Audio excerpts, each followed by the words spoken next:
Then you made a movie that people remember, Monkey See, Monkey Do, which was like a how-to video with a chimpanzee, Mr. Jiggs, I believe it was. And Mr. Jiggs, that's right. yeah, so tell me about that experience.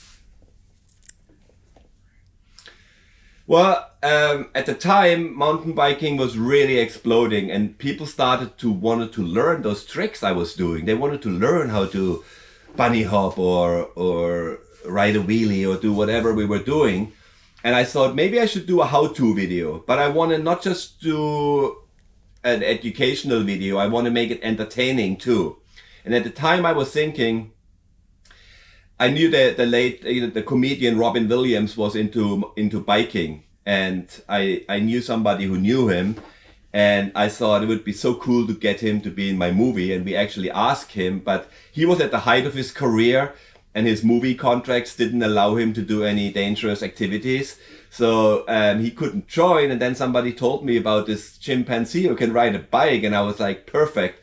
So we got him in there, and he was kind of my student, and he could actually ride a bike. We made him a little Saska, 20-inch Saska mountain bike. Oh my God. And I got him some Adidas shoes and a jersey, and we went to his house, and he was just like a little kid. I mean, he had his own bedroom. He used to know, he knew how to go to the toilet. After the shoot, we would sit on the kitchen table and eat chili con carne, and he would stand up, walk to the fridge, open the door, get out a can of Sprite, open it, and drink it there. And it was classic. And so, yeah, that video was definitely a milestone. And I just started a new how-to series on my YouTube channel. And a lot of people say, well, we used to watch your Monkey See, Monkey Do video hundreds of times. And I learned how to wheelie and whatever not, because of that video. So it's nice to kind of get that kind of feedback. And at the time, people were really starving. That you have to understand, until this era we talk to right now, there has been no internet. There has been none of this stuff has happened. Not even X Games were just starting to come out in that same year in '95. Yeah. The first X Games that had mountain biking and trials. And you got second there. But, it's in the first X Games. Yeah.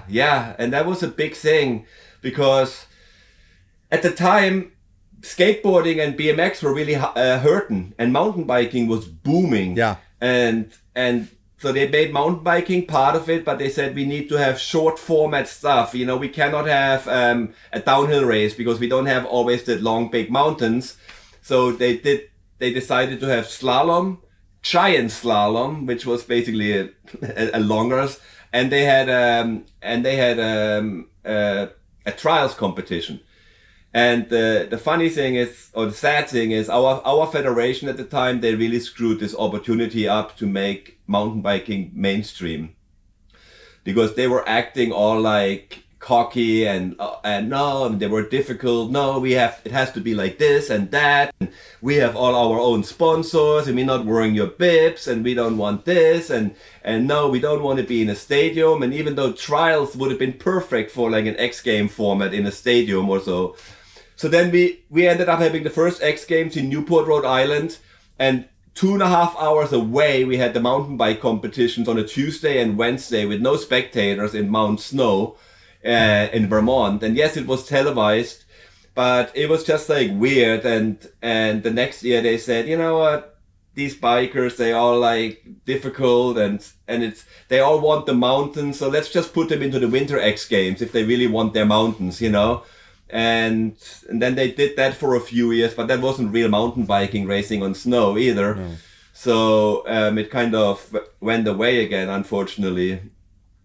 But it was a cool experience and a really cool stories actually. And it helped me really to get a lot of notoriety or getting known in America. Was the same year the first X Games happened.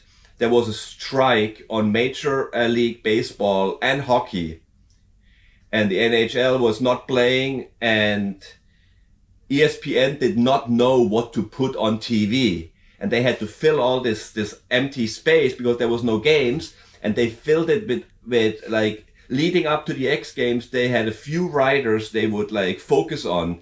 and into make them familiar with their audience. Like in skateboarding, they had Tony Hawk, and in biking, they had Matt Hoffman and Dave Mirra, and then for the trials part, they picked me, and they would play my specials and interviews, and even my videos would play on ESPN all the time.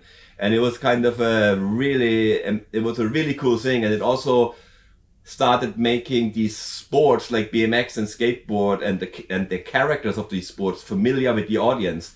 So when the X Games came, the audience had already known, oh, that's that Tony Hawk guy who could do a 720 at the time or whatever, you know? Yeah. And so anyway, so that was the X Games chapter.